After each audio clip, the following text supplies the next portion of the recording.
We'll call to order the regular meeting of Dayton City Council for June 11th. Stand for the pledge. Allegiance to the flag of the United States of America and to the republic for which it stands, one nation, under God, indivisible, with liberty and justice for all. Any motion and a second for the agenda? Make the motion. I'll second. Make sure you read that item. Oh, yes. Actually, I'll get that out of the way here. I will note for the record that notice was given that Councilmember Henderson is participating in this city council meeting via interactive technology, which is allowed by Minnesota statute section 13D02. The address for his location was included in the notice and is open and accessible to the public. So that we comply with the statute, all votes that we take tonight will be conducted by roll call of members. So we got a motion and a second. There was an addition of N.1. What was the title? Yes, please, Mayor. That would be the approval of release of settlement agreement. This is related to the Scannell property owned down by Dayton Parkway. This is releasing them of their assessments that they paid when they purchased the property. Any other changes to the agenda? All right, I got a motion and a second. All those in favor say aye. Aye. Oops, I got to do a roll call. Matt? Aye. Dave? Aye. I'm an aye. Scott? Aye. And Travis? Aye. All right, 5-0. Move on to consent. I need a motion and a second. I'll make the motion. I'll second it. Any discussion?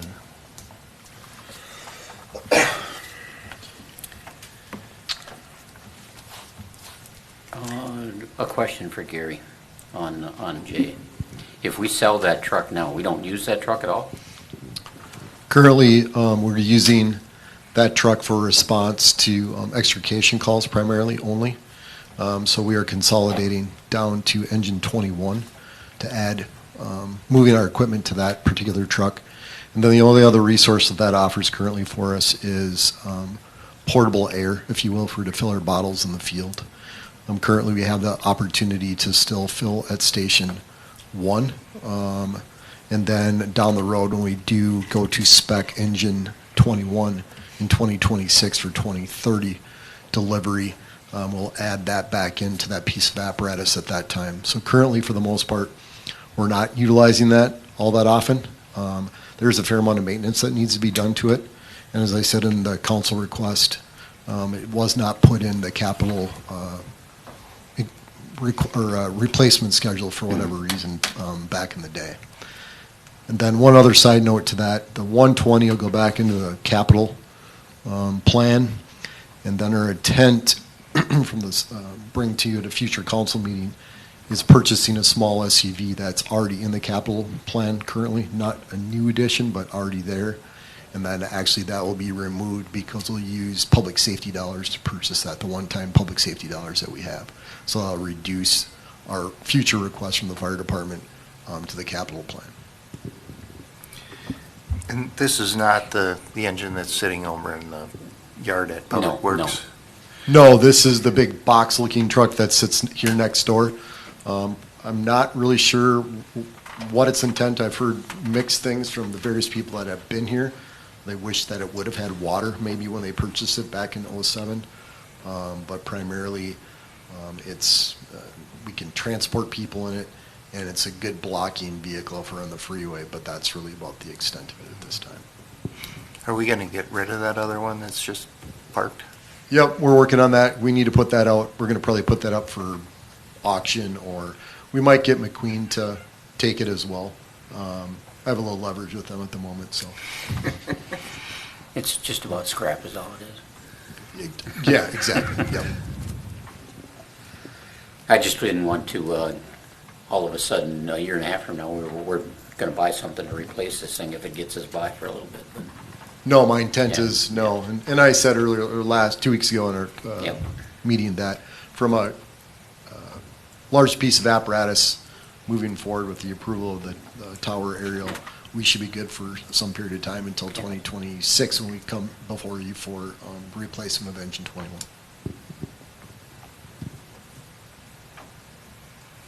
You have more, Dave?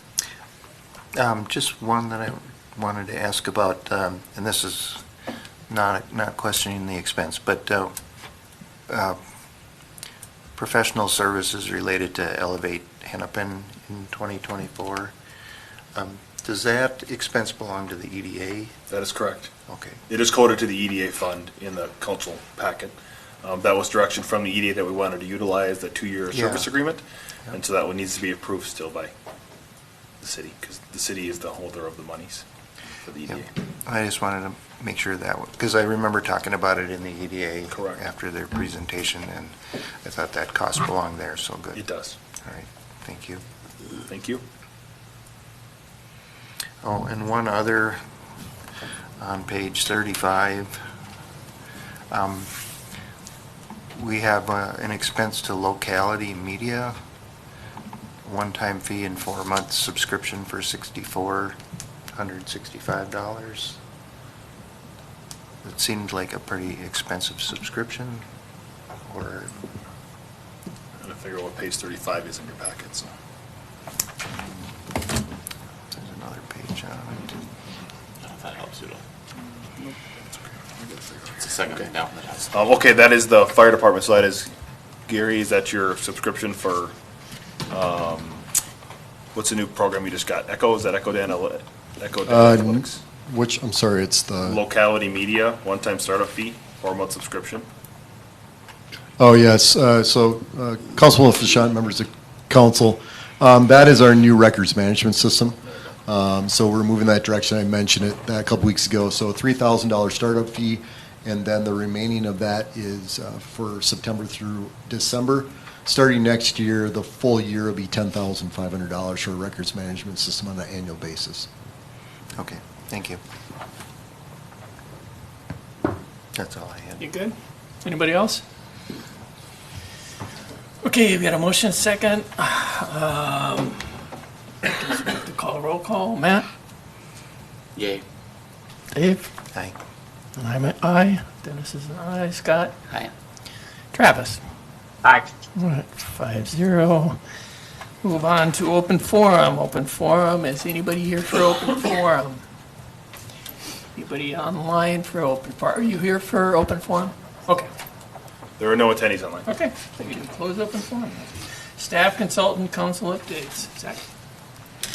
Good evening, Mayor and members of council. A couple updates for you tonight. Want to provide you some information that city staff has applied for some 2025 congressionally directed spending dollars for the wellhead treatment plant proposed in the historic village. We have requested $7 million for this request.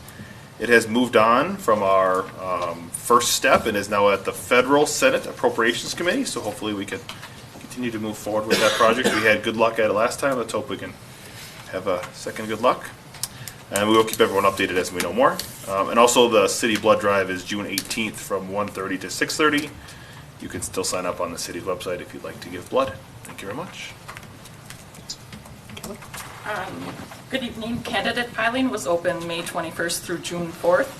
The 5 council candidates will be on the primary election located on the back side of ballot, being nonpartisan. From there, the 4 remaining council candidates will be on the general election ballot, and the 2 mayor candidates will be on the general election ballot only. Planning ahead to primary elections, we wanted to remind you that the meeting August 13th will be held on the 12th due to the election, and please reach out to Amy if you have any scheduling conflicts. Right.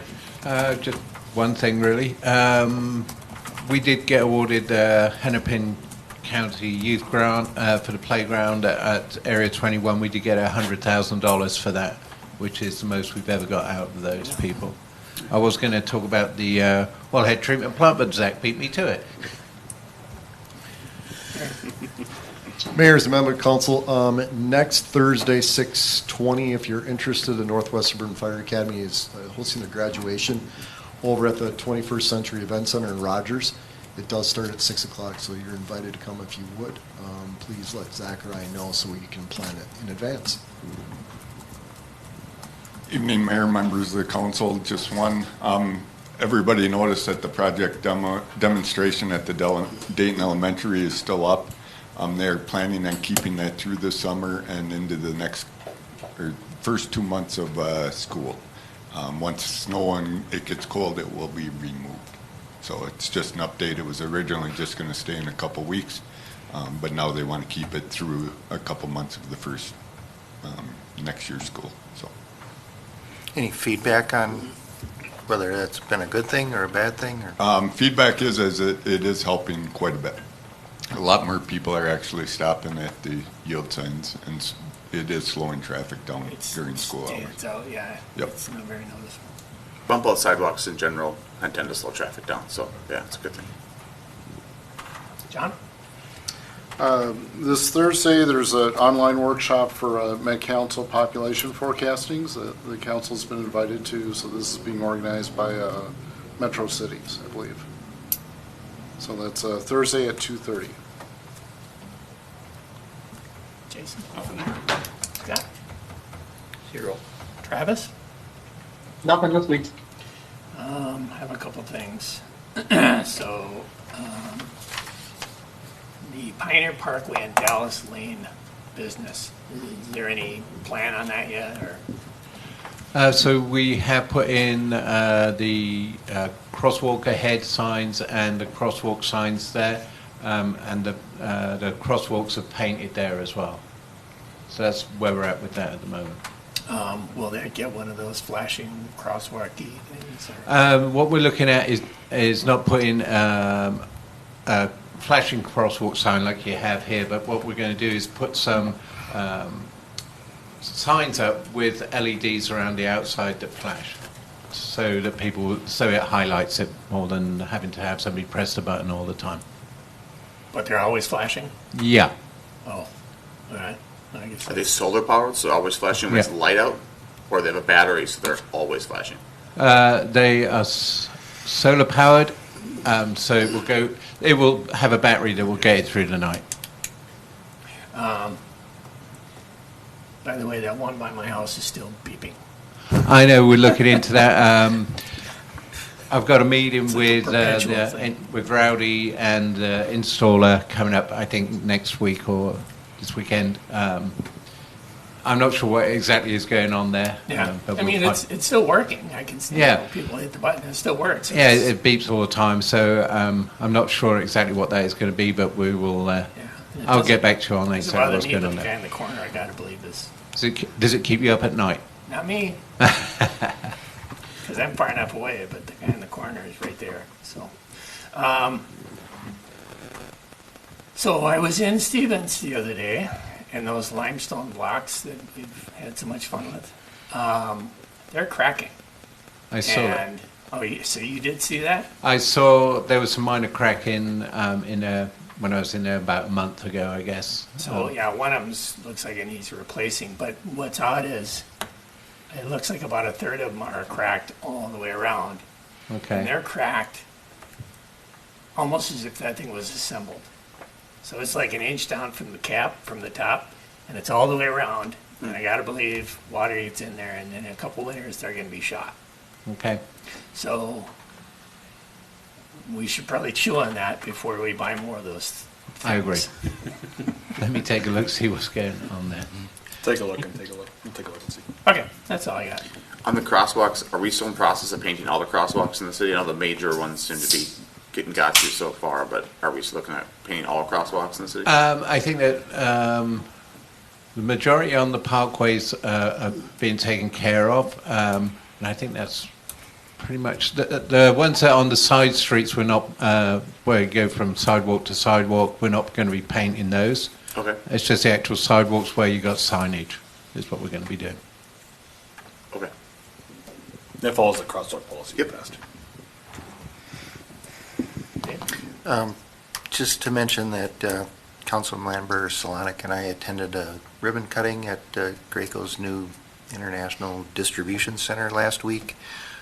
Very nice facility, and they're pretty excited about their growth in Dayton, and I think they've been a welcome partner along there. A lot of trucks going in and out of there. I think they said something about 140. It's a busy dock place. bays. And while that might sound a little scary, this isn't really new traffic because their distribution center's been across the street in Rogers, so this is just moving that over. I think the traffic on Brockton probably stays the same. Maybe it's a little better with the light that's on their corner there. But anyway, just wanted to mention that it was a nice event. And When is that road supposed to open? I think 1 to 2 weeks from now. Oh, There so was soon. some settlement in there that's being addressed, and then there was an issue with the structure that's being removed. So there was a little bit of a setback in there, but it's getting close. Okay. that's it for me.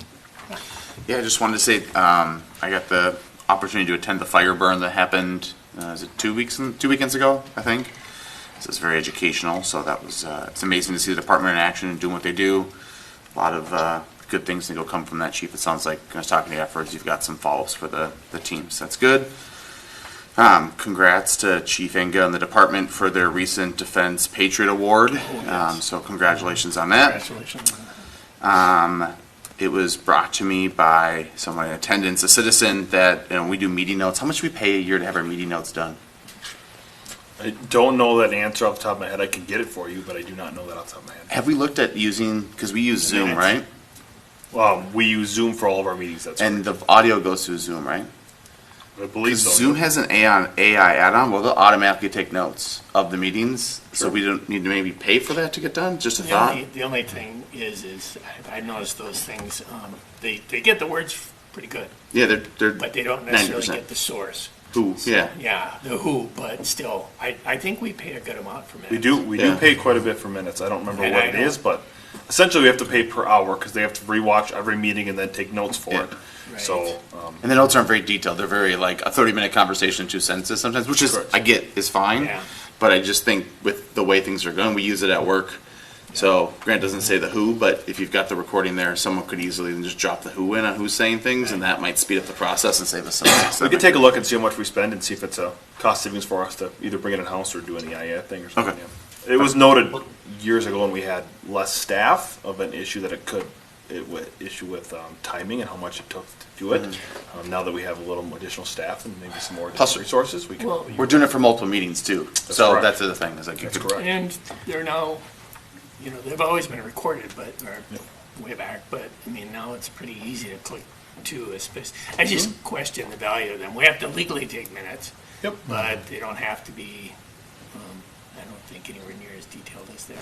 Yeah, but if the AI will take the notes for us, someone's just a drop in who said what, then that seems a lot more effective, and we get better notes, and we get minutes, and it's all kind of Yeah, covered. except, if you don't know the who, that might be a big kink to it. We'll take a look at it and see. Yeah, Well, I've I know- asked about that cost before, and, Yep.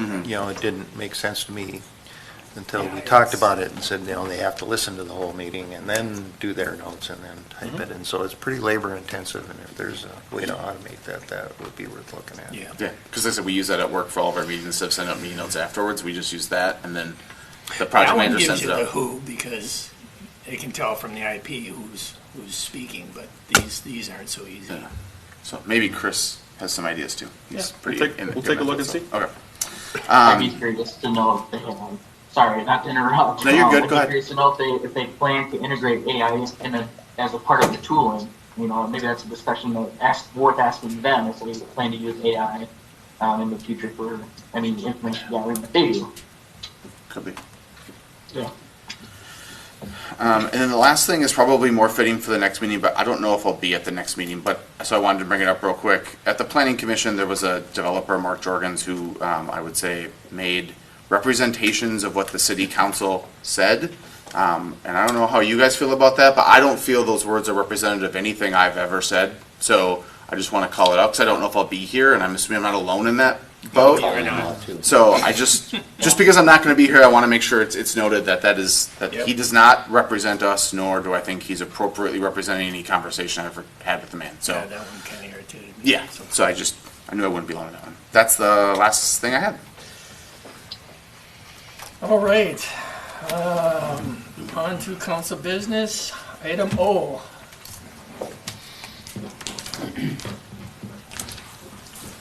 Good evening, Mayor and Council. The next 2 items that we have are generally introductions to potential projects. We have some development occurring in the southwest part of the city, and we feel there's a need for some infrastructure improvements to help support that development. So this is just to introduce the projects, no formal action needed tonight. However, I would be asking if council wants to at least explore the possibility of a project, that they let us know that, so we can come back with a proposal with a scope and budget and timeline for the projects to get those moving forward.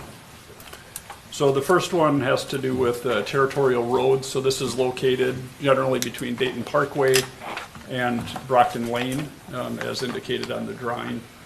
Currently, which shows here, utilities exist about halfway, I'll call it, down the roadway. The lines on the screen represent, blue represents the water and green represents the sewer. I'm not sure why, but they weren't extended to the same location, so the water is actually a little bit east of where the sewer was extended to. So the dashed lines is where we're proposing that, or suggesting that extensions should occur to support development further to the west of this location. And just to note, the 11-acre parcel, we've had multiple conversations with the property owners. They've owned this for a number of years. I think I first spoke with them probably even 7 or 8 years ago, that they had bought it for the purpose, or with the intent to develop it at some point. They've now come forward and said they're getting closer, or have an appetite to look closer at it at a minimum. So that's the 11-acre parcel. And then I'll just also note that Dayton Storage, the one in blue, that's currently under building permit review, so they are moving forward as a storage facility.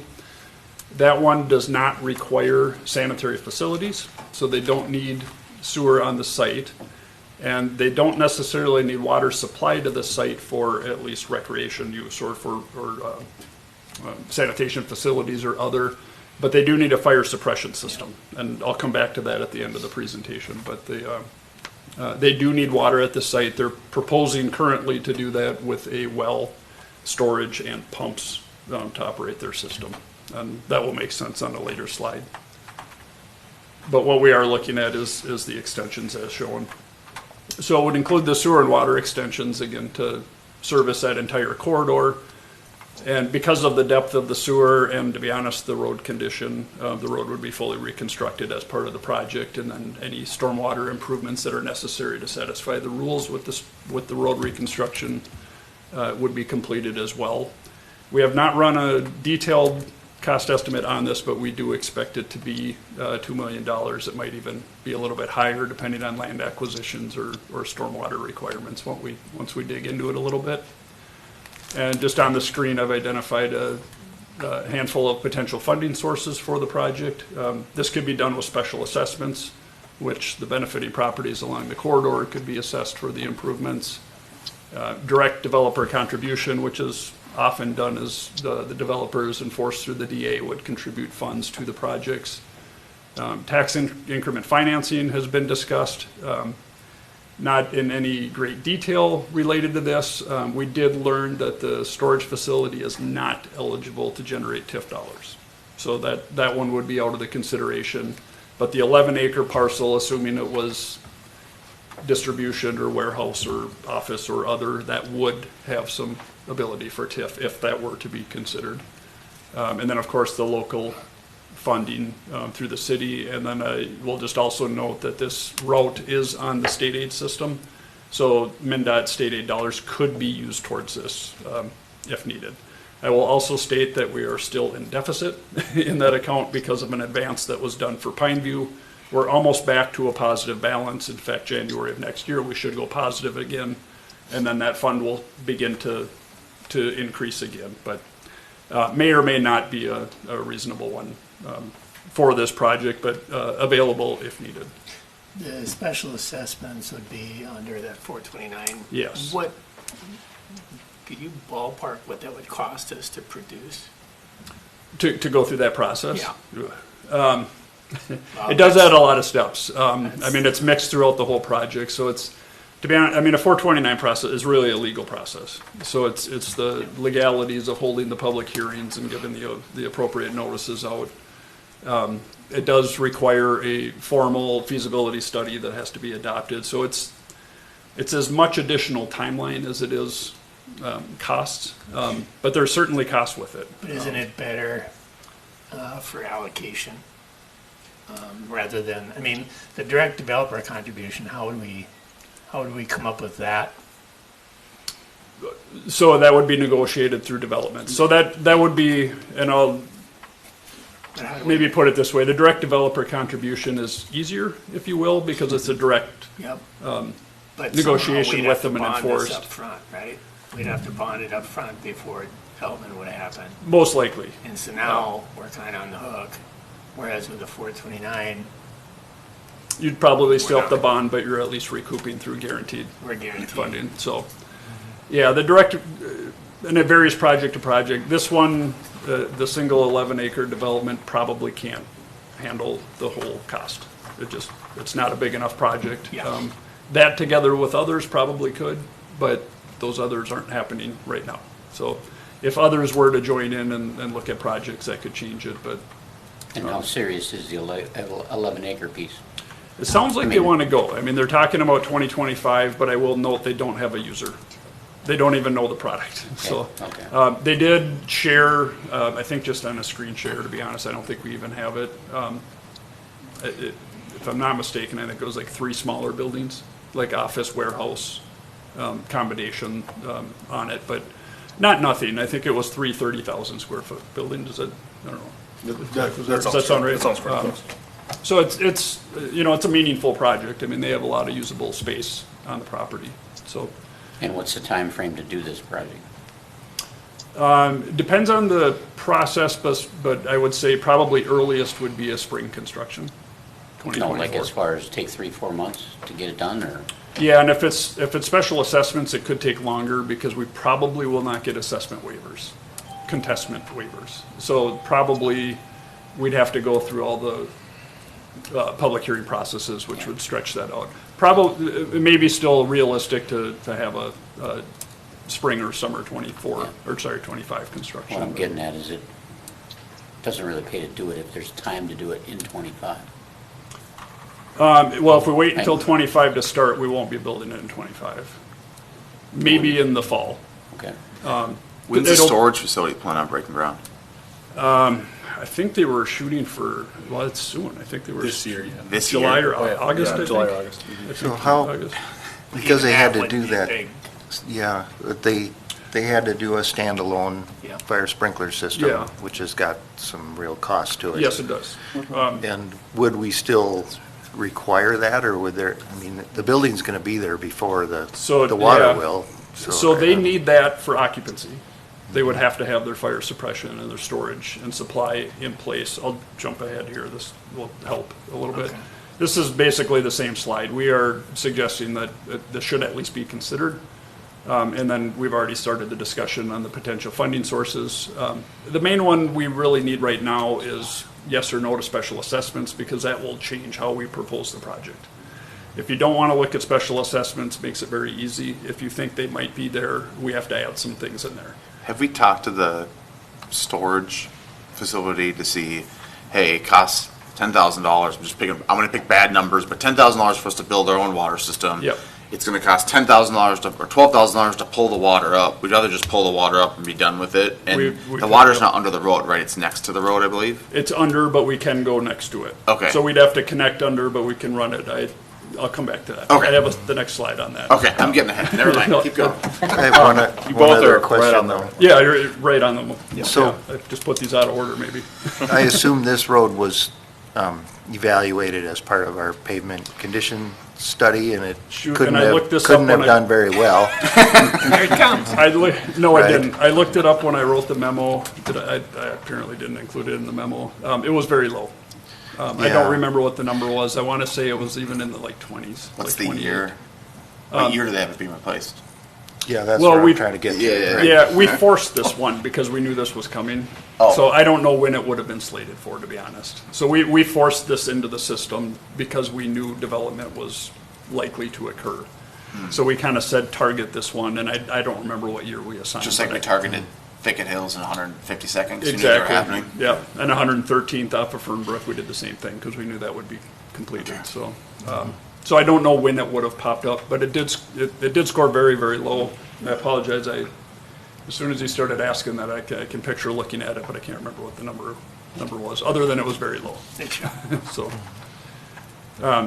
so I guess if, I don't know if you're ready to say generally interested in the project, we can come back with something, and it sounds like special assessments should at least be accounted for. We can always initiate the process and not follow all the way through with the special Well, I assessments. guess my concern is that, and I still kind of wonder even with a 429, if we're going to get that 2 million out of, because I don't know what projects would There's benefit. not enough there to get it.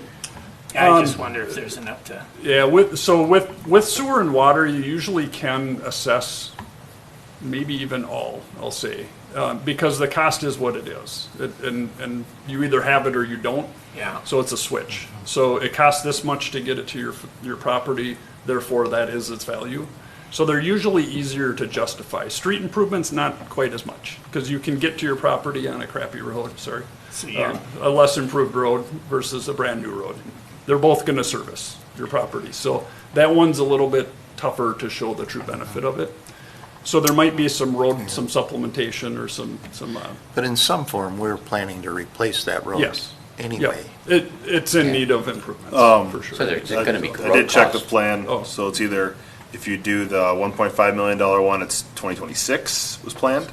If you do the achieve the PQI by 2028, it was planned in 2025 Okay. to replace that whole road, that portion west of the Parkway. So it's, yeah, you get, I want to see, I think the next slide I want to see is. Yeah, so back to the water extension. We're pretty early in this, but we have, I mean, we've spoke directly with the storage facility, and they are certainly interested.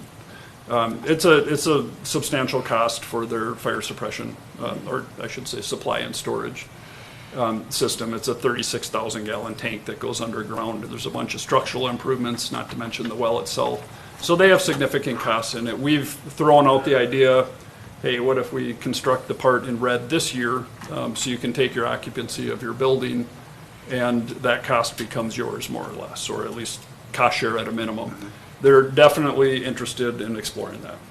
We have not had enough discussion to know what that cost share is between the two facilities, That's not a big cost, right? but Well, to me, that's the more dire of everything going on there. That's the more, I would say, time sensitive. it certainly is. Need But if you're going because, to do it, you might as well do it all out. well, not if we can run the water next to the road. Right. We don't dig up the road then, so that should greatly reduce the costs. And then if the 11 acres wants to move, then maybe we say, great, then you pull the sewer up, and then we don't have to, they just like we do any other development, they just do it for us. We don't have to pay for any of it, and they front it all, and we don't have to, like, And that's, I think there's a way we can maybe work this out so that it's beneficial for all without really costing the city anything, because they're the ones that need it. The city's not Right, like, right. we want to push it through there for any reason, like it's a dead end pretty much, so. Can anybody else use water only? Or is that it? Currently, I think that's it. I think the other, well, at least the one lot between the storage and or maybe on the for sale. I forgot to mention, that property is actually for sale. It was purchased by an auto parts company. I spoke with the owner. He has no intentions of developing on it anymore. He was at one time. So it's actually listed for sale, presumably for development purposes. So this would be a benefit to them as well. Besides that, I guess I don't know, other than the home that exists on there, but to be honest, I don't know if anybody's even living in it. So I don't know if there's other immediate benefit of the water or not, but it saves everybody in that corridor in the long run. Yeah, well, I If it's think it would be built- really not built now, it has unfortunate to be with built this later. being on the table for the storage facility to, I don't know the cost, but I gotta believe it's north of 100K to put that It's- size tank and a fire pump and a well. Oh, Oh, yeah. well, Yeah, yeah, we've looked at some comparables, and it's a significant cost, and it's, Well, and for it to become obsolete in a year or two when this right, comes through. and then they'd be faced with an assessment on top of it, probably, so, Yeah. I mean, That one, I could see them fighting. Yeah. they're very willing to talk to us. I mean, Yeah. they want to do this, in all honesty, so, I think this can certainly be Is worked this a out. two-part question then, or what? Well, I didn't necessarily include this with it, but if the decision is contingent on this, we can hold the process. If the decision is not contingent on this, I would suggest moving forward with the project, and then this would just come out of the scope and be handled separately with them as an individual company. It would lower the scope and the cost of the overall project is all. We'd get to the same place at the end of it. This would just be accelerated and likely come in cheaper for everybody other than the storage facility. What's past the storage facility? If we just run water to the storage facility, what's past it? Right now, there's, I don't know if you know what they run out of there. There's like a 4-bay There's a garage. lawn care company out of Is there. it lawn care? Yep. Yeah. And then I think it's landscaping, the next one over from there, so, Yeah. So the one on the where that, corner. like they're not getting shorted by not getting the water at that point in time because if they need water, they've already got it somehow. I'm sure they have wells out there. Yeah. I haven't had any requests. Okay. I haven't spoke with either of them for probably 2 or more years. Yeah, but- because if we're gonna work with Dayton Storage just to hold the water up, we should probably talk to them and say, hey, do you want You want this? us to pull it farther? Yeah, and if so, you'd be paying for it, but do you want it? For whatever reason, just see what they say, because they may be like, yeah, actually, we need it. You 'cause- ran it up there due to the 11 acres though, right? I mean, that's their access point. Well, one thing to note, installing the water now is more expensive. It's more expensive than doing it with the project. Oh, yeah. So, and we would almost certainly be drilling it. It is off the side of the road, but with the trenching, we would basically be taking half of the road and then we'd have temporary patching.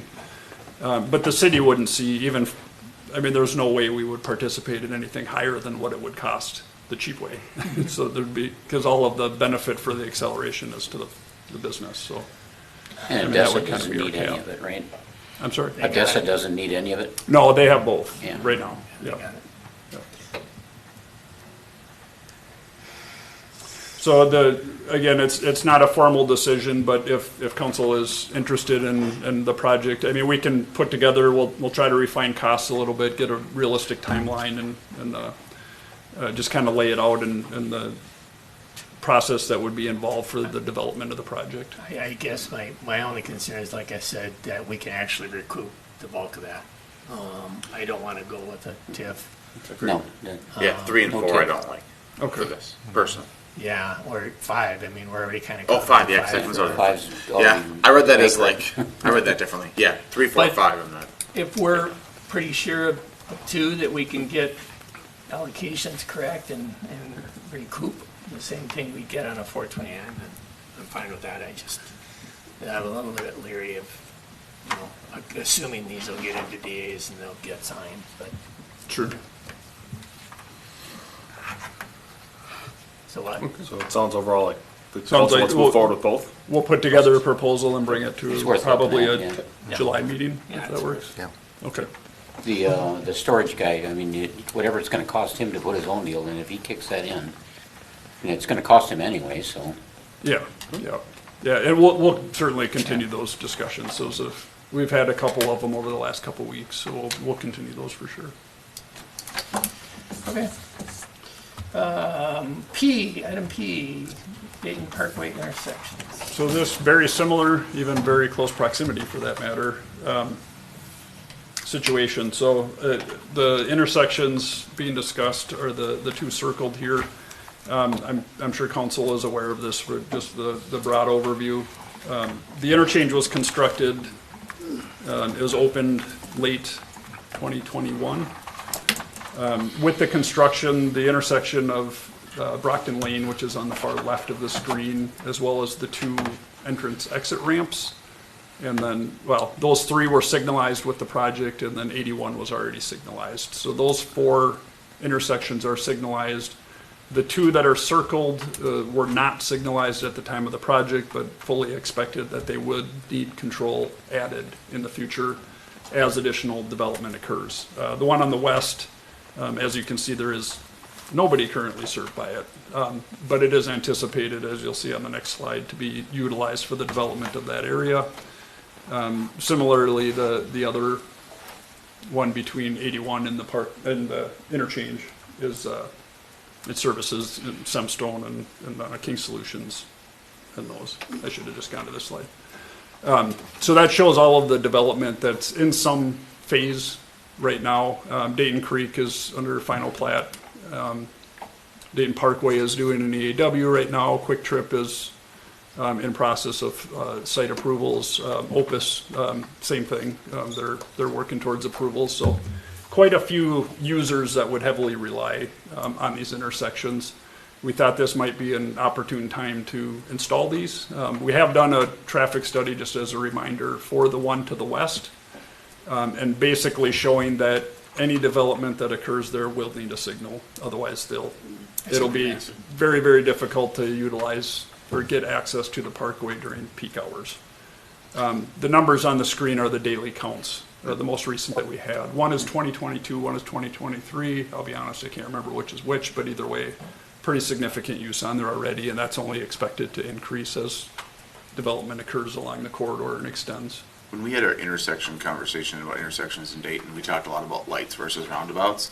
Is there a reason we're talking lights here on these and not round? Because like to me, I mean, my biggest concern is light. Like Yeah. traffic moving through there is going to get really tough, and the traffic increase is only going to get worse. I know they cost more, but like especially on the west one, you're going to have a lot of residents down there, you have a lot of traffic down there. I think he's going to have real estate problems, though. Well, I don't know. So I'm asking, is there a reason we're talking lights, not roundabouts? Because we were very adamant roundabouts are better for a lot of reasons. Well, generally, for most yeah. situations, or many situations, yes.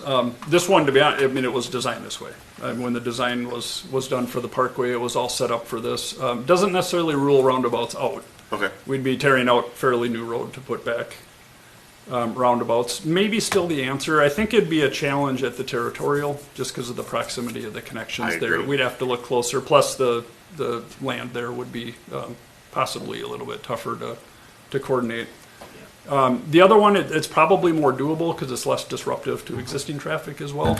I just remember there being wetlands real close to that. There is, and there's a pretty significant culvert crossing that's close there as well. Again, not necessarily impossible, but certainly a lot easier to just add the electronics rather than rip up the road and do it. The other thing I'll mention, and I did talk with our traffic folks for that, introducing back and forth, signal, roundabout, signal, roundabout, signal, can take away a lot of efficiency because all of these are coordinated. So they have interconnects between them that times them to keep traffic moving. Though admittedly, I was told that the diverging diamond, which is the style of this intersection where you go on the opposite side, does reduce that efficiency. So while there may be some, it may be less than is typical on a corridor. Usually if you have roundabouts, you want all roundabouts, or if you have signals, you want all signals. Probably still true here, even with reduced. So for the west intersection there, it's safe to say that, but for those two, or those three actually, the one to the north there, I would assume would have to participate, but I mean, they are why that would go in. And I'm assuming that we could allocate those costs. So, I mean, I have some thought, I mean, the same slide as this. The list is the same, one different, I did add special area charges on here. We haven't utilized those, maybe not ever, at least that I've been involved with. That might be another mechanism. We'd have to work with the attorney. I don't know if there's any advantages to that rather than special assessments. So that's a different process than the 429. I Yeah. thought those are the same, but they're not. No, Okay. special area charge, and I don't know the details of this. Again, it'd have to be worked through with an attorney, but basically it's like your sewer and water, where you have your need for the system build out and you make your area charges citywide. You would do a special area specific for some improvement. So we'd say this signal is going to be spread across these, and then So you as they create some develop, sort of a cost district. right, and then as they develop, they pay those area charges in addition to the others, if that That makes seems sense. much So. simpler than It might be, but I'm probably missing stuff. So well, before I go on a sales pitch on it, I'd say but still, I would think feel more between comfortable those three talking to properties, they know they got to have a light there or something. So it seems like that's not. they do, and it's been shared with all of them. Even the hashed one on the north, I mean, they are looking to develop. We're not in frequent communications with them, but have spoke with them regularly. This one's pretty, also the left side, the west side is pretty easy because all of them access only this intersection. Right. And there's not expectations for additional connections or extensions. So the benefit is very defined. It's that triangle. So that one seems like a great candidate, at least in my mind, for a special assessment process. The other one is probably probably harder. And I only say that because for special assessments, you have to treat all the properties equally, which means existing businesses and operations, and then where do you draw the boundaries, and then you have the other components that come with that. So my initial thoughts on it are a special assessment on the westerly one and set it up that way. And it can still be part of the same project, but then funding for the easterly one near the Quick Trip and Opus sites would be paid for by other means. Probably direct contribution from the developers. We have spoke with them. Quick Trip is in. Quick Trip's on board. They're in big support of it, to be Yeah. honest. And so their site generates a lot of vehicles, a lot of trucks. They would get hit with the biggest chunk, right? Yeah. Well, they're about half, I think, is what they preliminarily had said they thought they'd pay for. I don't remember the breakdown, It's like but they're 36.6. expecting a sizable portion for it, I believe. And they realize, I mean, Yeah. you get trucks trying to make a left back on the highway during peak hours. It's not Yeah, going to you happen had, with those signals. yeah, So. 440K out of the 750, the Quick Trip. That was our initial calc, Yeah. And based on traffic counts. So they have questioned that and they want to look closer at it. What Opus say? I'll say they're less excited to contribute. yeah, they, We'll continue conversations with them. But they've got that right in that's eventually going to go away, right? They the do, yes, they That do we have, approved despite the county not wanting it, so they might be advantageous for them to come to the table and get a light put in there in the long run. yeah.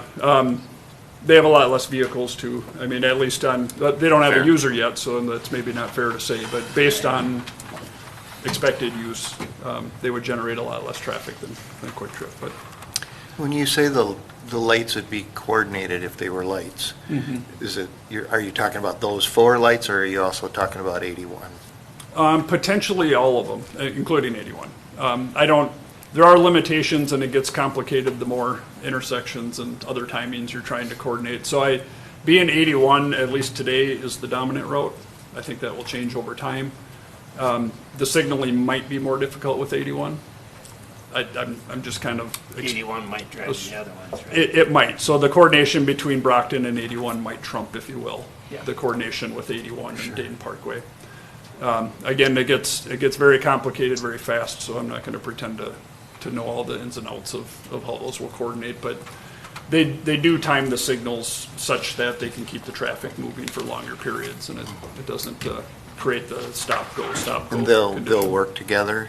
'Cause I've run into this in the past where we had city, county, and state lights all within about a block and a half, and nobody talks to each other as far as coordination goes. Oh, that's interesting. I haven't heard any issues with that, but I guess I can't say for sure. Well, then you have the BN signal there as well, too.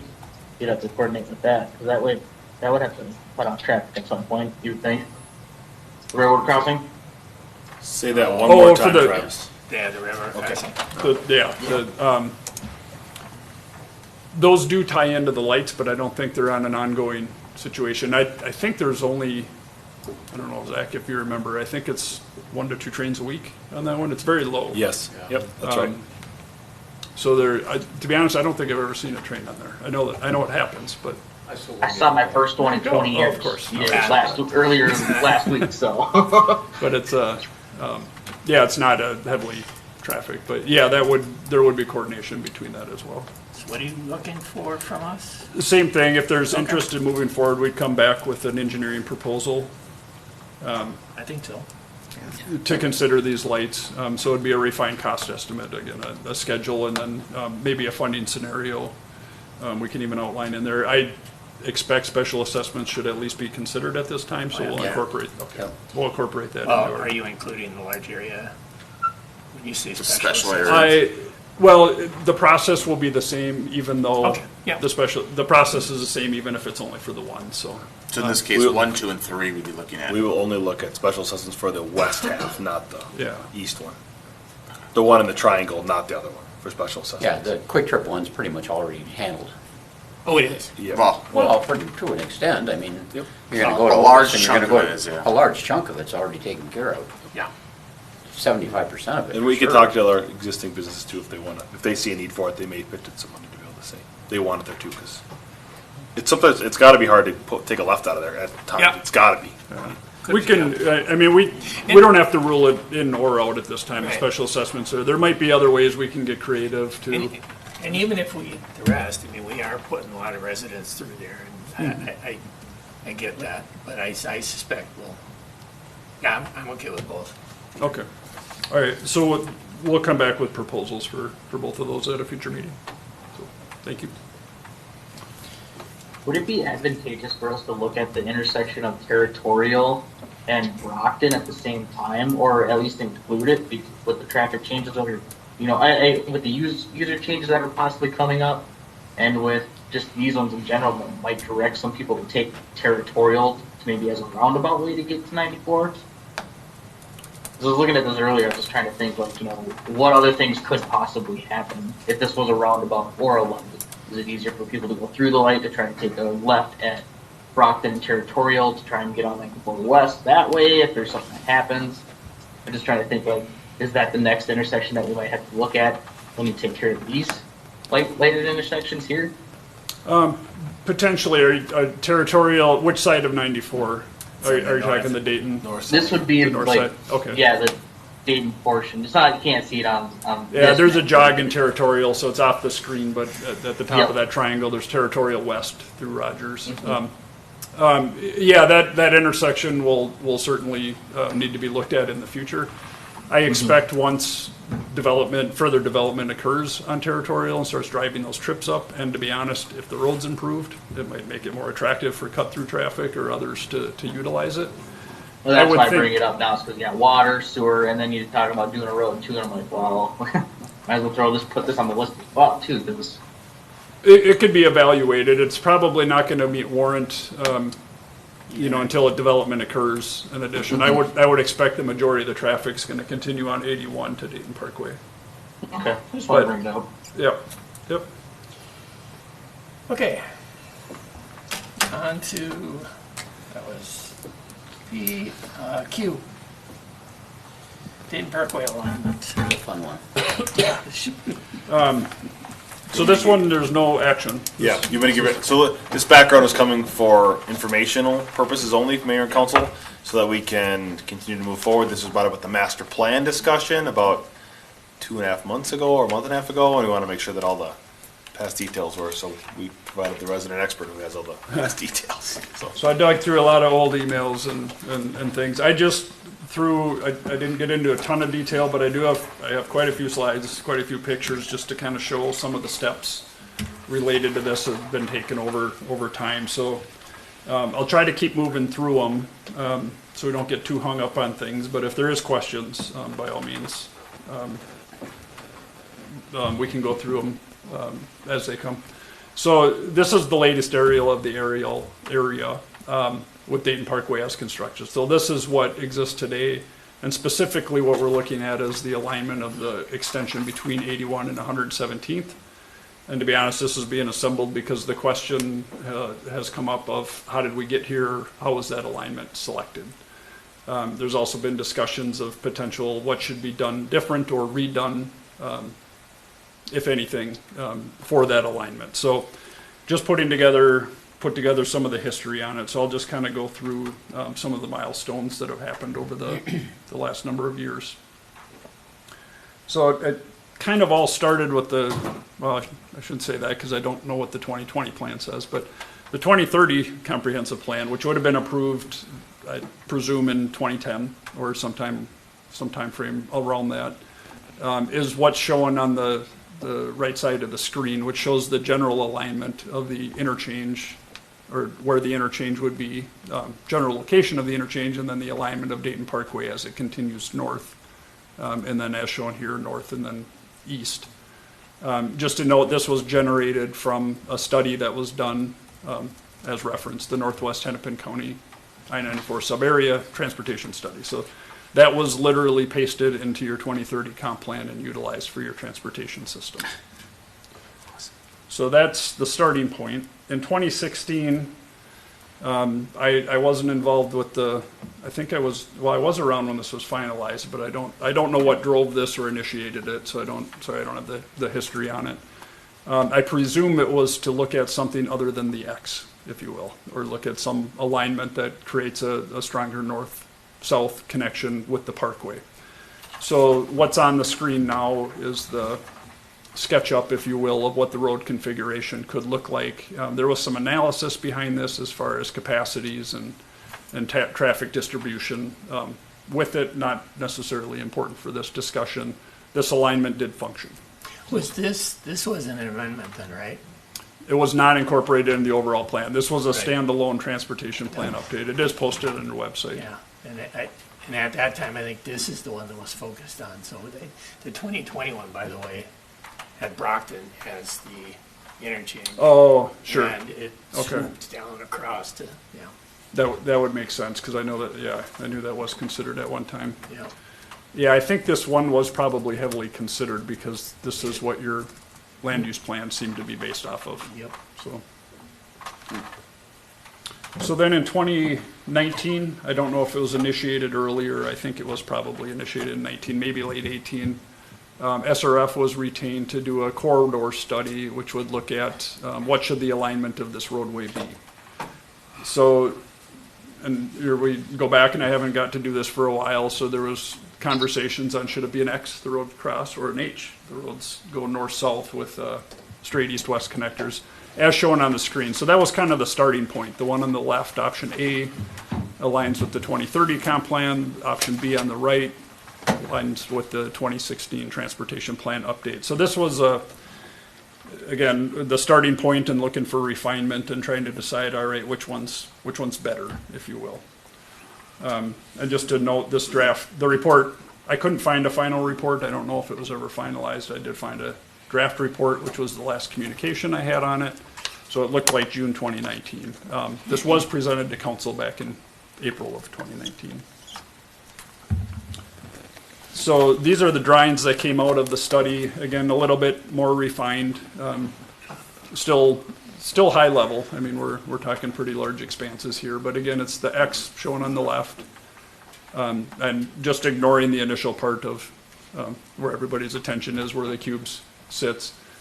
Generally speaking, it's the X on the west, the H in the middle, and then they did look at kind of a hybrid, if you will, to kind of give the option of either having a strong north-south or a stronger east-west, kind of an in-between, if you will. I think that one was ruled out pretty early, so it kind of went between 4 and 5. A lot of information on this slide. I do want to get one point across in here, just so folks are aware. This was also part of the study. The considerations for the overall layout were broken down into 2 segments. So one of them was called the city center segment, which is the smaller box to the lower left.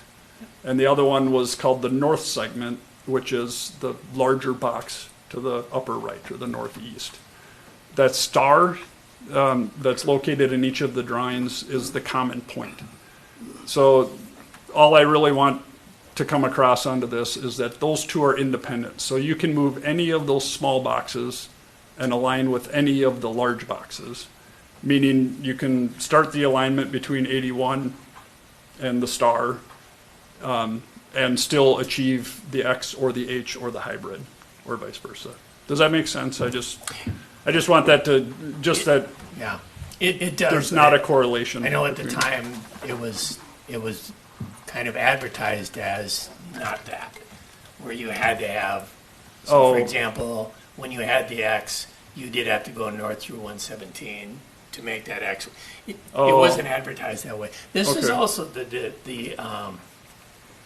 when we had the open house for the interchange. For the interchange. And I remember it was kind of funny because the mayor at the time asked me what that was. Oh. The X, because everybody had been looking at the plan, the plan that you just shown, the H. Okay. And so when this showed up in the comp plan, it was kind of a surprise to everybody. Okay. Yeah, I just wanted to make that distinction so Yeah. we're all clear. One is not reliant on the other. You can So, intermix. so we can, for the purposes of this, let's concentrate on the small box. So that's the city center alignment. So just why it was called that is the area in the purple circle was thought of or planned to be, call it the city center. So the where the residents come in, maybe it's a mixed use of some sort. The graphics on the right aren't important necessarily for the discussion. It's just to show that there was some thought put into this and, what could occur in that area to utilize that space and best fit in there. This is SRF also, right? Yeah, this is all part of the same study, and most of this is taken, well, some from the study, some from the presentation of the study. So within that area, these were the three configurations. The westerly is the one that was finally implemented. Center, option B, kind of ran the main road through the guts, if you will, of the city center. And then option C is to go east of it and essentially in accordance with the previous comp plans, kind of showed it that way, and the update.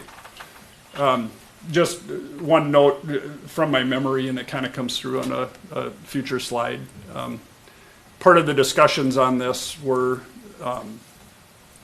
option B, do you really want to put a very busy road down the middle of, a build out that's made for, gatherings or pedestrian use or other.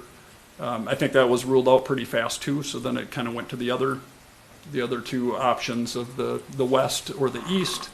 And then further refining that, I think one of the points that was mentioned repeatedly, generally the area to the west is industrial. It's your Capital Partners, your Inland, your Graco's, industrial areas. That to the east is residential. Sundance Greens, Territorial Trail, Rush Creek Landing. Those developments over there, so now they're trying to build a hub, if you will, of pedestrian use in a city center type. Do we want to put a major road between where we want the people to get and the people, or do we want to use it as a buffer between the industrial and the city center area? So that may or may not have been what swayed it that way, but I do remember discussions on that, and it logically made sense. If you're going to have trail crossings or pedestrian crossings, let's do it on a smaller road. Keep the major road on the other side. So just to note that I think that was part of the decision there. And this is out of the report itself.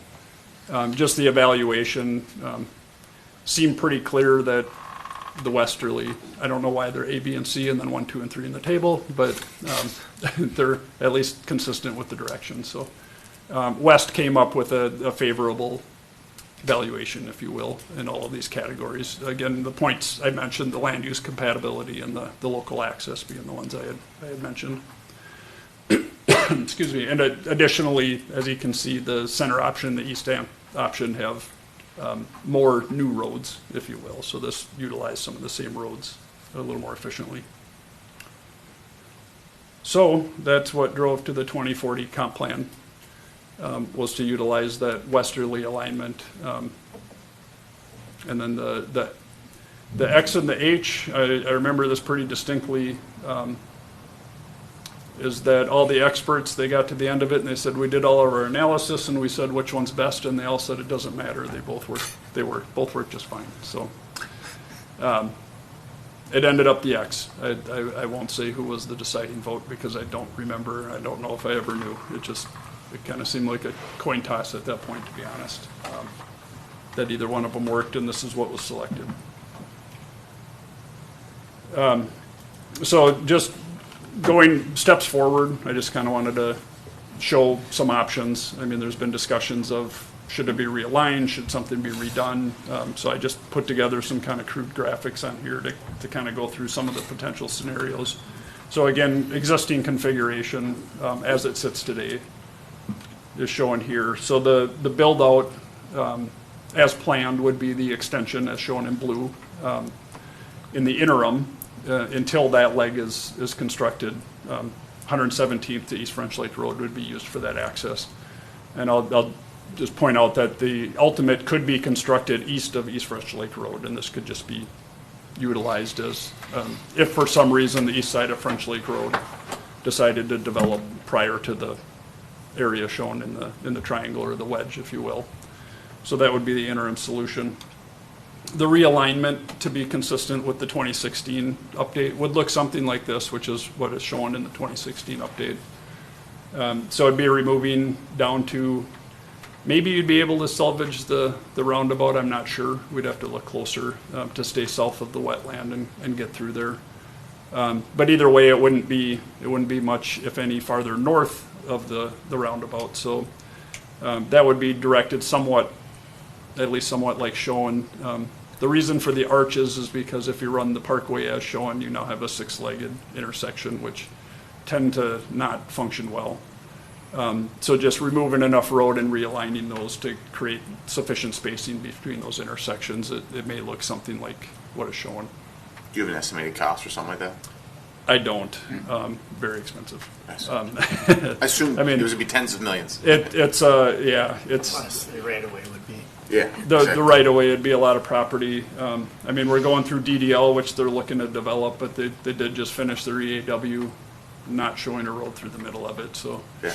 that might be a challenge to start getting through that one. But so this is to look at the 2016 update, and then I was thinking, all right, this is very impactful. Maybe there's something less impactful that might be kind of a compromise.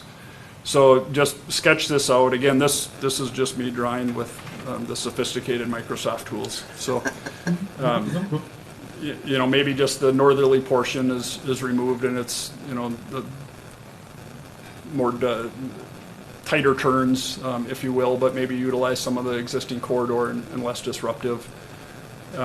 So just something I threw out that might function, still gives you all the spacing that we'd be looking for. And then I thought, well, maybe we can still do less, so I figured something like this could even work, which would be a little less impactful. Just with it's just a little bit of a tweak, but it makes a lot less impact on those properties near the existing intersection, or seem to at least. Is that's in it? I'm sorry. Where the roundabout is shown there, is The that new- city property or is that? No, that's DDL's That's property, just so, part yeah. of the DDL, okay. Yeah. And I kind of just forced it in there with the lines. I'm assuming something similar could tie in there. We could make it work, but again, this is super high level. So our recommendation, largely due to cost, is to proceed as planned and construct the ultimate and use that interim for access, you know, until that ultimate is constructed. If it'd be helpful, we did find a similar intersection that I do have some slides if it's worth going through. I don't know if that'd be helpful, or there's discussion before. What do you mean, a similar intersection? We just found another, I don't know if anybody recognizes these. The one on the right's pretty obvious, because that's the one we're looking at, but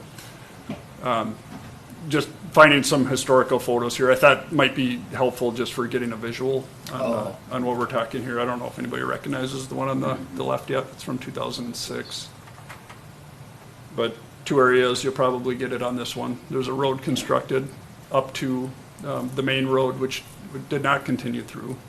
So that was between 2006 and 2008, similar to Dayton Parkway that was constructed up to 117th in 2023. So now both of them dead end. Maple Grove Parkway. Oh, yeah, that's the Parkway. Yeah, Yep. Trent's got it.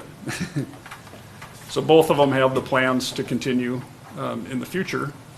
So that's, again, Right. starting in 2008. But And at in least 2000, that has the benefit of hitting a fairly major road, whereas 117th isn't. I don't know. so in 2024, so it's 16 years later, they're building that. It's still not making the connection. They're getting the first half there. But really just kind of wanted to point out the similarities. I mean, it's a bypass of that ultimate. If we have to wait, we have to wait. The cars still get there. Yeah, but they've waited 20 years. I would be surprised if we won't wait longer. And it could be, but it's functioned, I guess, is just what I wanted to mention, that if we were to redo it and build And we're to not build worried east, about we're the- gonna hit other properties that they might be the holdouts That- too, so. That's a did, yeah. Yeah, it doesn't seem. It just seems Not at all. that we could, I don't know, I'm just concerned in 5 and 10 years what the traffic's gonna be at that, which is, I gotta believe at some point, we're gonna have to have a three-way stop there. And the backup is gonna be all over the place, but I don't know. Yeah, it could be. I mean, that intersection may have to, even without the extension north, may have to be upgraded, especially if traffic increases significantly to the east. Well, that's why it seems like, I don't know if DDL, do they have any plans for that area? Can we at least in get their- some right away there? Yeah, which one are you talking about? Not, you're not Not talking about this this one. option? Not this one. No. No, The next no, one. no, I'm simply talking about the intersection right now, the Parkway and 117. Yeah, Oops. Go back to a couple options. the roundabout. Jason. Yeah, that guy. That one, yeah. Oh, gotcha. Yeah. I mean, I don't know this, but I'm not sure what they can do with that area there anyways, but They're It's gas planned for a station. gas station. Yeah, that's what they're showing on gas their, station. EAW is showing a gas A station. gas station. So we have Okay, that's. three like gas 40 stations years. and 3 gas stations and 2 miles of each other, and a Yeah, mile you're of each gonna other. have a big quick trip, half a mile away. Another one, the other way. Okay. Is it Quick Trip? It's a quick trip. No more quick trips, so we get one on both. Gas station. It's a triangle. Well, the bottom line is the interim's gonna have to get you by until it happens. I just think that entrance is just- gonna be a, I'm sure the reason we got there is because the cubes would pay for that little piece of road, and that's why we got there. oh, Well, Because originally, that road was supposed to be in that open field. yeah, well, and that's part, and I didn't include one of these. So the initial cubes development showed the road bending east and continuing east. Yeah. And then there was discussion on, okay, now the cubes only has one access. There's no connection to 117th. Emergency services didn't like that. We had no idea of when that future extension would be. DDL didn't even own the property yet. Well, maybe they did. But they had no plans of developing. Plus, going past DDL, we still had residential properties further east that we had no timeline or indication of. So there was no known possibility of getting a second connection to that roadway. 117th was a achievable landing point, if you will, with the project. It looks like we have 2 semi-attainable options going forward. One is just the plan to go straight north, and the other's this one here. This, yeah, I mean, we could make something like this work, I'm sure. Certainly an impact to DDL's plans as of today, but Yeah. well, and I don't know that, I'd even think that we need the eastern part of that. I'm just concerned about that intersection by itself. Oh, you just need a roundabout right where, or something right where 117th is. Usually a 3-way stop sign. Yeah, something there. Yeah, instead of what's gonna have to be, is it a three-way stop sign? No, it's, no, it's just a Dayton Parkway stop right now, right, I think. Just a 1-way stop. I think that's right. yeah. I think you're right. Yeah, I think once it's open, and I'll talk like the traffic experts, I guess we'll see what happens when we open it. But when the road opens, how much, I mean, what runs through my head is probably FedEx is going there. They're not turning on Brockton to go left at 81, they're going all right. They're going straight across and coming down here and going right down to the interchange. I suspect that vehicle count is going way up when that road opens. But today, almost all of those vehicles are Right. going north to west or east to south. I don't know what that means for intersection control. It's probably going to be a 3-way stop. And- It's almost going to have to. I just hate to get down the road where DDL does do something with that piece and now we're stuck. But I'm not sure what the, Well, we'd be acquiring additional right-of-way along French Lake Road. In fact, our initial conversations, it's probably dating back 2 years now, with DDL are that we're fully expecting upgrades to 117th with their project at a minimum right-of-way. But okay. upgrades are expected, so that corridor will be improved at some point with that development, I would expect. So what we're looking for tonight from council is just direction. If if there's not the current option, what else would you like so that we can, if DDO comes in with a project, we can try to have preliminary conversations before. I mean, this looks fine, in my opinion. Yes, but It's just good for, it's good for Does staff this to look know fine? direction. Yeah. Yeah, that, The only one I don't like is the second one, the go forward one. I mean, that plan right That's the one I there- don't Oh, like. that's just crazy. I don't like Yeah, that I at all. I don't like that one. Too much road. Yeah, I don't like that one. Yeah. I mean, that gets you by, but the blue line is gonna be 20 years plus from now, Maybe. And that's okay. without a doubt. I mean, it was, yeah, I mean, that's fine. Yeah, I mean, I don't know if Do you there's think any it's gonna harm take with us that. 20 years to get that far? Huh? Do you think it'll take us 20 years to get that Yeah. far? All Yeah, those, and I all don't those think that's people either gotta be bought out or Yeah. die Not- off. Yeah. Yeah. What we're trying to say as staff, council is that, council is that if it doesn't happen for 20 years, that will function. Yeah. As it sits right there with that green line. and my concern is it won't. Sure, It usually exactly. will. Yep. I mean, I think we're still waiting on a four-way stop at 117th and East French Lake Road that we semi-talked about a while ago, so I don't know where we're at on that Right. either, but. For, We are moving forward. We're looking for forward. FedEx to take a left on 117th there, that's gonna be a busy. Yeah, I don't know if they'll take that way back or not, but Yeah, but I that would shock me. suspect they're going from their hub 81 to right to the, Brockton, yeah. To the freeway. I think to the freeway they are. Going back, they're probably exiting to Brockton and going all the way north, I'm guessing. I don't know. One thing's for certain, Marty, you're gonna need a lot more patchwork for East French Lake Road. That's true. All right, well, you know, Patch and patches. I mean, we're stuck with what we're stuck with. And it just would be nice if, Well, we got two options. We're not, the good thing is hopefully we're not stuck with anything. well, Well, we are stuck. we are but stuck, but It should have been fixed from the get-go, but something changed it for some reason. I think the important thing is like when we tried to have the conversation at the, I don't think it was at the planning, Yeah. when I watched it, That's the where it's whole thing got sidetracked because we were talking about this. I think the important thing is now we know that we've got one of two options in front of us, so we can kind of move forward with what goes beyond that for that master plan area. Yeah. And going from there, I think is important, is just to have that, so that way we don't Yeah. constantly come back to, well, the road was supposed to be there. Well, it is. So, like, we kind of have to make do with one of the two options we have after that. Unless we're going to spend millions and millions, I'm not in favor of moving that road. No one is. So, I think we just need to accept that piece and move on with what's forward. Okay. Anything else from the council? Mayor council?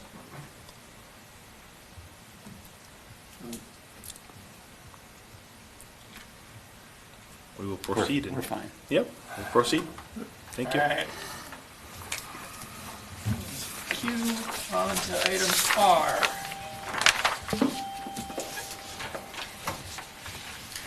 Good evening, Mayor, members of council. We have EDA Chair Hutner coming up to speak to talk about the EDA and the forfeit land, tax forfeit land down by the Parkway and interchange. So, take it away. Good evening, council and members and staff. The Dayton Economic Authority seeks authorization to initiate and develop of the Triangle. Our goal is to leverage new EDA assets, including our partnership with IAG Commercial of Minneapolis. We propose the following strategic action goals for this commercial area.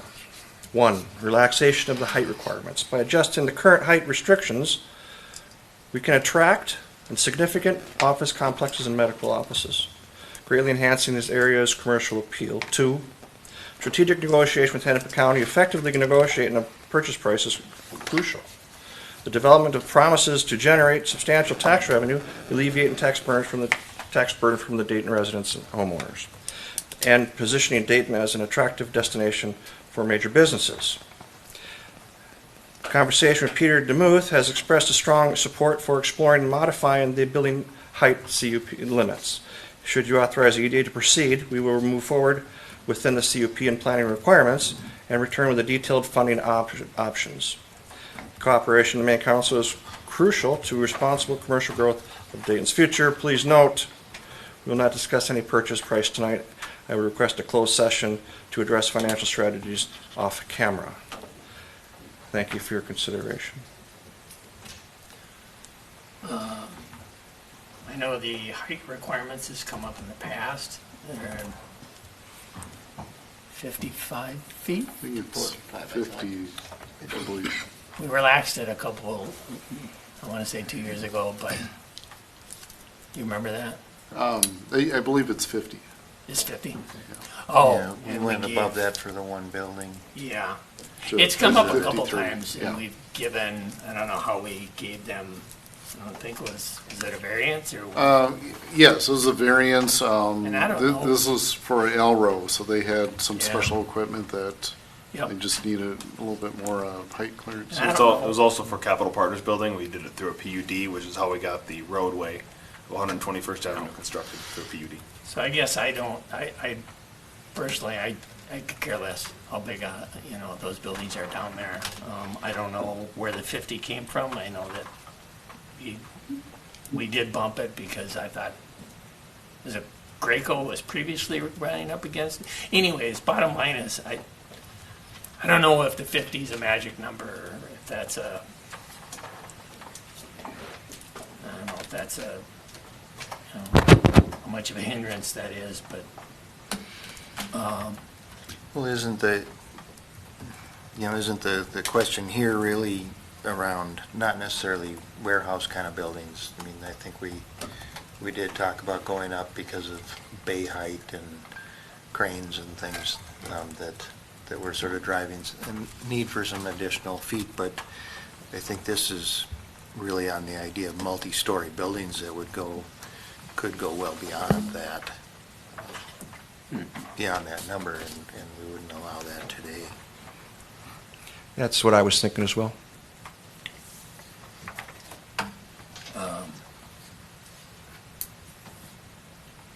is this something that, the height requirements, is this something that we would have the planning commission look at, or what? What sets us at 50 feet? Why is that a magic number? I don't know. I don't think height's the big issue. Okay, Like, we can figure out the height, we can worry about that later. yeah.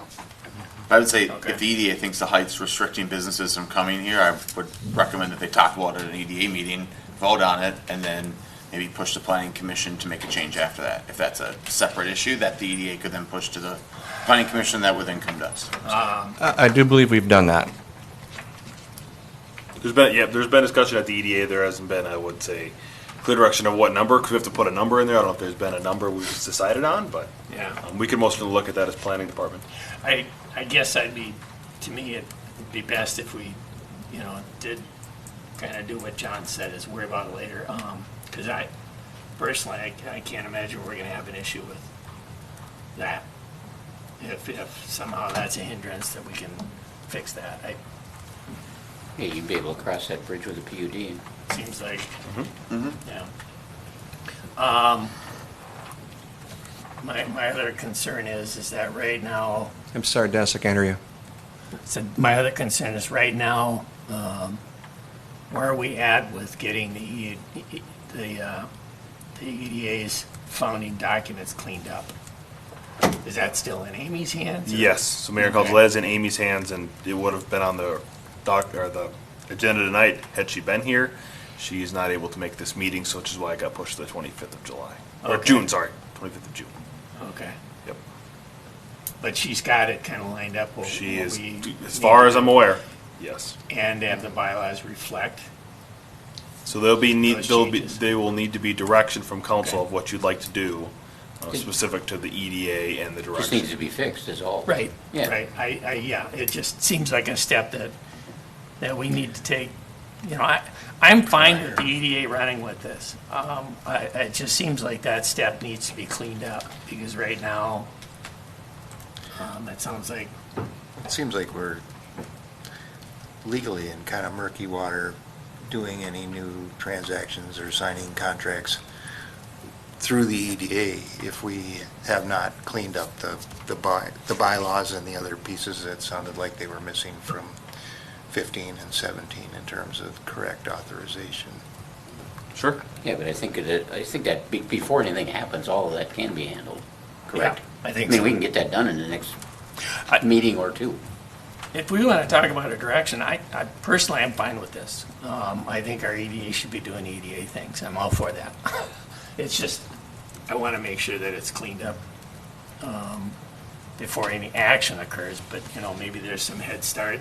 Maybe there's some, you know, some action that can happen before the EDA actually takes official action. Well, then, Dennis, my question at that is, do you want Amy to work on that, or do you want our new attorneys to work on that? I want Well, our attorney to work. I think, yeah, I think Amy can given, work on that, yeah. given that it's a city, it's a city document, right? It's a city issue. I think it would have to be Amy. And what do you want her to work on? Getting that Cleaning up. document Clean up, cleaned clean up. up, that, get those, but is there anything else that you want her to work on besides cleaning up? Otherwise, I could provide that, 'cause that's already kind of in the works. I just want to make sure I'm not So missing once we do, something. well, so then having the bylaws reflect that, whatever those changes end up being. But as far as this goes, I don't know that Amy would have to do anything with this. Like I said, I think I'm fine with the EDA running with this once they're more official. I mean, once that documentation is cleaned up. Does that make sense? Yep, yeah, I got that, yep. You want, Till Matt's waiting. No, I'm waiting, go ahead. No, I'm ready to make a motion that we get. Oh, I'm not okay with an EDA handle this piece of property. I think we have a $1 million plus piece of property that we're allowing non-elected officials to manage in the city, and I just appointed. I don't think that that's the right use of that. Well, what I else also would you do don't know with the how. EDA? I mean, if the EDA wants to come to us and say, hey, we've got some people here, they want to use this, here's what we think could go here, I'm fine to listen to the EDA and see what they have to say and, you know, go down that route. But so far, all we have is, hey, we want this property, but we don't know what we're going to do with it yet. And to me, that's not a plan. We would ask a developer to come to us with a plan of what they want to do, what that looks like. And I think right now we've got like one statement on what we want to do with it that is nowhere near enough for me to say the EDA should handle this piece of property in our city. But in general, EDAs don't know what they're going to do with the property till they look at it, till they start to dig in. Yep. So I'm not saying they can't look at it and dig into it, but I would not be okay Well, turning this over to them to just manage on their own. We have a meeting tomorrow at 2 o'clock, so we can pick a direction. Tonight's meeting, or tonight, I come in front of you to simply say, hey, are we on this, or we're not on this? You know, I'm saying, no, I'm not okay with that. So So we have a motion for no? well, so, It's not a Well, motion. there's no motion, It's a so we'll conversation. do the motioning, we'll so are take you care of that saying when the they time shouldn't comes. look into it, or what do you say? I'm fine if they want to look into it and come forth with more information, but as Well- far as us saying that we're just going to let them take this and run with it and do whatever, Well, I mean, in the end, we would still be, depending on what these documents are that Amy comes through with, I mean, we're still going to be looking at probably a funding mechanism. It's still got to come back to us. yep. And I'm very interested in what that funding mechanism looks like and how Well, we're going to do that and those but- kind of things. Mm-hmm. But if they're not going to be looking in, so you're saying you're okay with them looking into it? Yep. Which I think is what's, Well, I think what they're asking for is the ability to take ownership of this property and its future. And since they can make motions and do things outside of what the city council has any say in, once it gets put in their name or something gets done, I'm not okay with that. That's what I'm saying. I think that's less clear to me. I understand what you're saying. Yeah. But I think with the range of what cleaning up the EDA documents Right. ends up looking like, Yep. you know, who's got authority over what, I think we need to have those answers. I have no problem with conceptually with the EDA moving on this. It seems like EDA stuff to me. As well, but, you know, what those controls and what that looks like Yep. specifically, I think is a little bit muddy right now for me because of what's come to light about what was passed and what was not passed appropriately. And so, you know, we've got some other fundamental work I think that we've got to get done first. It sounds like we need to reappoint members amongst other things. You know, so how, it just feels like murky water that in a month from now maybe is clear. Yep. But I don't, Yep. wouldn't feel comfortable saying, okay, let's go tonight, because I don't know what what that means. that means. And that's what I'm honestly. saying is there's too much, Well, we can certainly, a little lack table of it clarity. or table it until after we. That would be my recommendation, would be to table it until the EDA, I always want to call it the charter, but that's not what it is, the Founding It can be called charter, bylaws, founding document, Right. whatever you want to call it. It's all the same thing. I think we have to have that settled before it's really appropriate to do this. I wouldn't say though, Tim, that the EDA should just drop it. I think that, that planning and finding out what's possible for this site and some of those things should continue, but I just don't feel like we should be taking any legal actions through the EDA until we have the EDA piece cleaned up and we all know what that is. Okay. We found out today there's a property for sale right by Odessa. Are you guys interested in that one? It's nearby. As a city group, we are always interested in everything in the city, of course. So you got something else to work on too next meeting. See if that one's of interest. I'll make a motion to table it for 30 days. I'll second.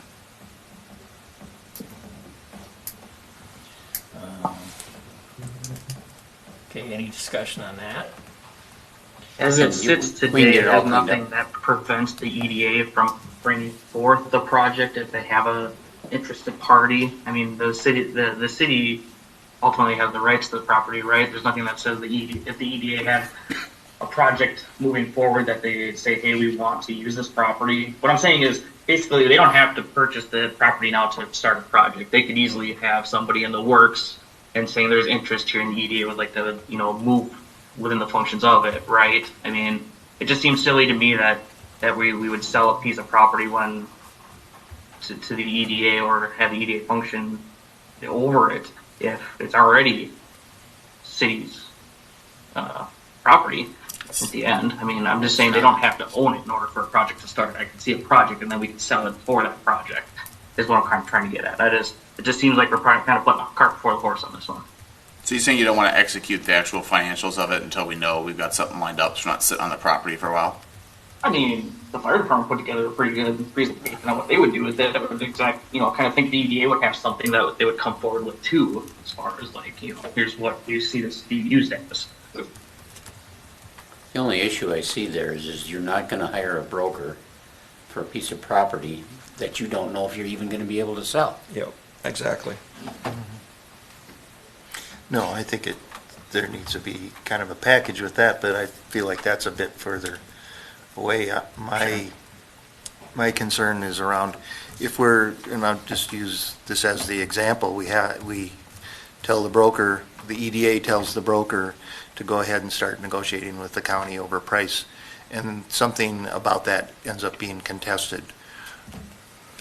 I feel really unclear about where we are legally in terms of what the EDA's authority is at this point, and if we make some missteps, in this period of time where we don't have our ducks in a row, for lack of a better term, I think we expose ourselves to some risk, and I don't think that waiting 30 days is going to get some of that cleaned up.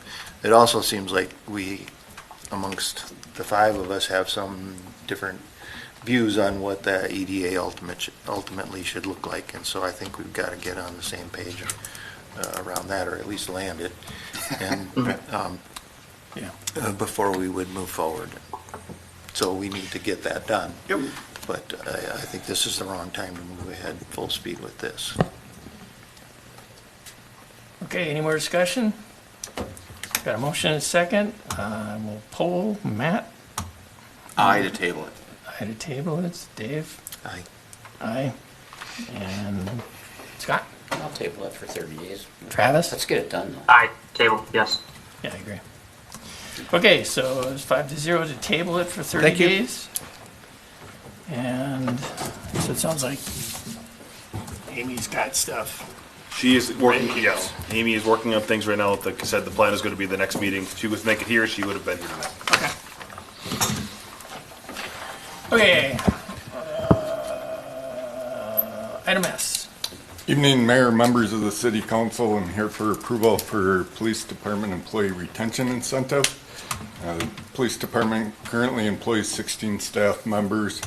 13 sworn officers, 1 non-sworn, and 2 civilian employees.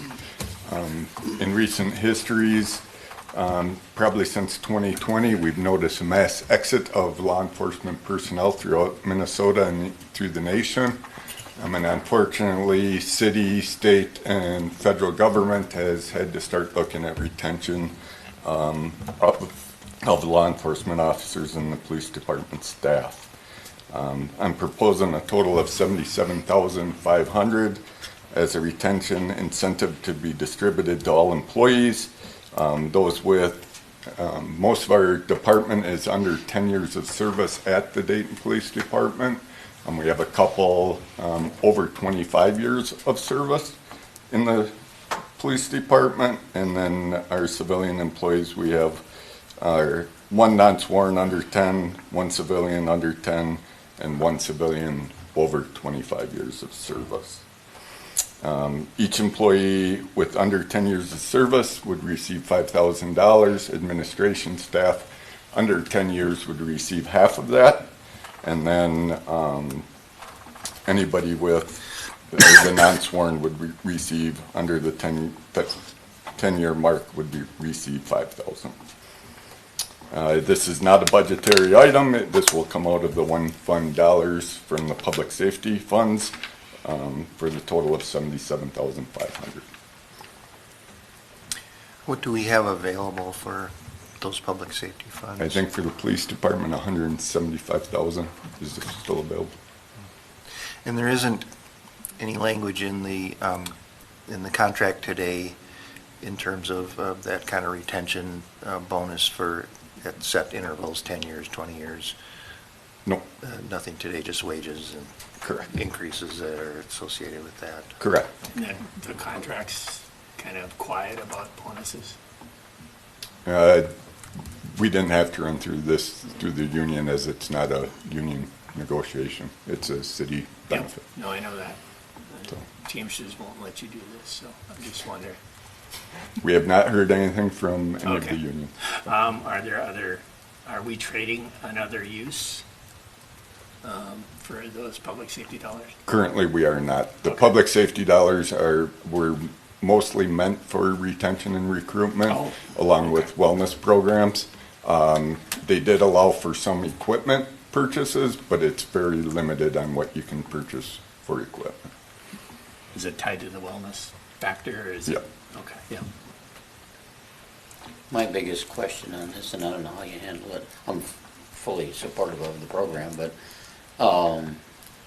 it's my experience if you reward somebody for something, and then all of a sudden they back out, you're never going to get that money back. You would, out of their sick and vacation reimbursement, if they were unwilling to pay it back. And What if they used all that up? Go ahead, Travis. As I say, what if they used all their sick and vacation time before the incentive was? They're Then probably stuck. we're stuck, or the city could go after them for the fund. Yeah. yeah. You never get money out of somebody if they don't want to pay you. Why not That's spread just it the out way then? is. Why not spread it out? If it's over 2 years, why not do half the payment this year, half the payment next year, just spread? Does the money have to be used this year, I guess is what I'm getting at? No, it doesn't. But I'd rather do the one-time payment in 1 year, and then require them to stay for the 2 years. What if you just have them stay the extra 2 years and then give them the money? Yeah, could you pay it out over the 24 months? Yeah, you could pay it out monthly over 24 months. Every month they stay, they get a stipend, right? Good. So, I appreciate the benefit of retaining good employees. I think it's often missed by many companies how much it costs to then recruit and train and the timing and all of that. So I think finding an opportunity, this isn't a bad thing. I had some questions. You answered some of them. Where's the money coming from? You answered that one. I'm curious how other departments outside of our city are using the same funds. Like what other? A lot are using them for retention. I know Osseo has. City of Corcoran has budgeted for theirs, but theirs is a different program. They do a 21-day sabbatical, and then if they get $1,500 for 40 years to be in reimbursed travel expenses, and then they get so much a year into a retirement savings account. And I don't know if I think they budgeted that. They're not using their public safety dollars on it. But which they could now, being they're funded for it. They could use the public safety dollars for it. Brooklyn Park is using some of it, I believe, for retention and recruitment. So that's what a lot of cities are using their retention. You talked like Maple Grove or Champlain or anybody like that? I have not. Okay. And have you presented the different options to the force to see what they're interested in, whether it's a program like, I think it was Otsego doing like with the 21-day sabbatical and that kind of thing? Corcoran, sorry. Yeah, I have not, but that is going to be a budgetary item, so Okay. I'm looking at bringing something back to council for future recruitment and retention. Okay. So So we're presented with one option, I guess, but it sounds like there's multiple options out there, and the team hasn't had a chance to look at multiple options. I guess I'm trying to figure out how, I don't have a problem with this. My question is how we got to this and if other options were presented, because some people are like, I want an extra 3 weeks vacation. I'm picking a random number versus the money. Some people, the time off is more important than the money, right? Especially when mental health is a huge deal and, getting away from work can be a good thing. So I'm just curious how we got to this particular place. just because this is the most common retention right now, Corcoran is kind of went a different route. And I would prefer not to get into the finites of how they finance or how you reimburse for travel expenses, but that was between the city of Corcoran and their employees. So I will be bringing back a second proposal in the future for long-term recruitment and retention that the officers are aware of. I just didn't want to bring it at this time because it is a budgetary item. And then is 2 years the proper amount of time to ask for, given the amount? For the amount. Yeah, if we're worried about retention, 1 to 3 years or 4 years or 5 years or something like that. For the amount that we're offering them, 2 years is. I wonder honestly about the enforceability of that piece of Me it. too. Anyway, we've done that in my past, where we tried to incorporate, a commitment where the hospital would need to expend significant training dollars on somebody and to try to have some kind of agreement that, that we would ultimately benefit from that versus them getting that training and then jumping ship to the next highest bidder. And it didn't play out. It was really difficult through the National Labor Relations Board to try to get language that was enforceable, and so ultimately that retention or the commitment to stick around is, you can ask people, I don't know if you can really make that stick or not. Do you think it's better to pay it than year over year versus all front, or? I think for this amount of money, I would do it in a lump sum. I would say for programs going forward, it sounds like we're in a contract year for the police. I think that's a discussion that can be had there. I would. And it's more appropriate for the union to bring it forward than for us to do that, but. I would recommend that it stays at city council level and does not go into contracts, because at any time if you are financially struggling as a city, you can take the retention benefit away. Yeah, I would ditto the comment the chief made, is that if it keeps at a council level, which we're happy to do, we should keep it that way versus in the union contract, because then it's then required. Yeah, I'm not encouraging that. I'm just, that's for call it the other side to bring forward those kind of things. But I think you've got an opportunity with these dollars to do something, and the challenge is there. It's real. I don't think anybody wants to argue with that. But I think we go with it as proposed. And what we do going forward, I guess that remains. Yep, and I will be bringing back a second proposal. I've got one more question. Should we be expecting this every 2 years now? No. Okay. I mean, because hopefully my second proposal will take care of that. Okay. Perfect. Thank you. Need a motion and a second. I'll make the motion to approve as presented. I'll second. Any more discussion? Okay. Is there a way to handle that vacation thing so that all of a sudden somebody's not left holding the bag? Because I promise you, it's going to happen. We will do what the best we can. We try to be open and honest with our employees, so, yes, the best we can, We've seen what the employees do to them. I mean, some of them, best I we can. better add. Okay. All right. Okay, any more discussion? So I will need the poll for EA to approve. Matt? Yeah. Dave? Yeah. Dennis is EA. Scott? Yeah, I suppose. There's just a huge loophole there, and we're going to get burned on it. I don't disagree with you, but I It's a don't know a small burn. solution, and I think the. You extend it 2 years. That's all you do. It's Travis? simple. Yeah, All good right. luck, Chief. Okay, we got, like, can I call that a 4.9? Yeah. Thank you. All right. Okay, and now we are into closed session. Now, You can, yeah, so. Amy had us adjourn this meeting. Yeah, so last what, time. That seemed so my fun. proposal or my thought process is read the statement, make a motion in a second to go into closed session, and then we can either adjourn the meeting or then come back and adjourn the meeting. I think it'd be best just to do what we've always done, is just come Yeah. back and adjourn the meeting because it makes it. Right, it makes, yeah, it seems, okay, so this will take a while. Yep. Next item on the agenda is a Yep.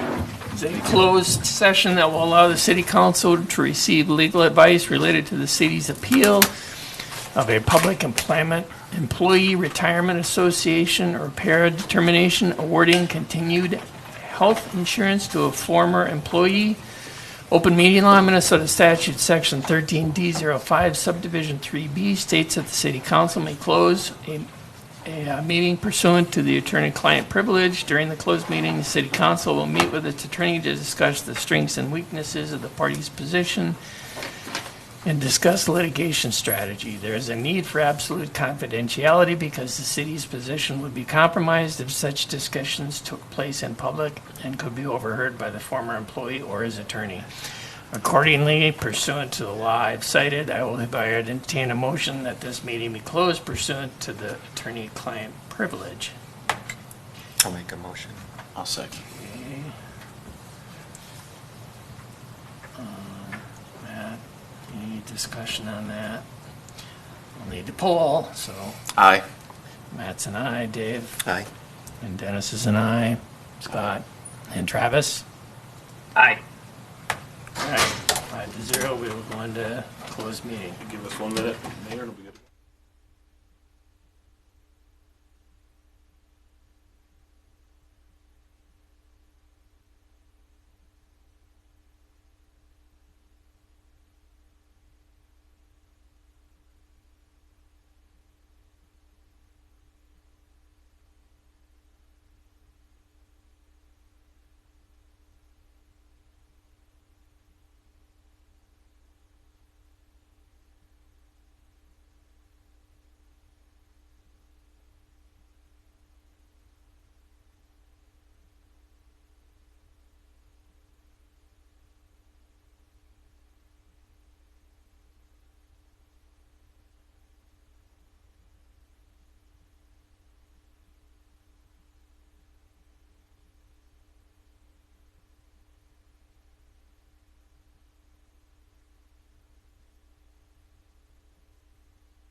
All right. We're back. So if there are no objections, we'll be adjourned from our primary meeting. Adios. All right, we're adjourned.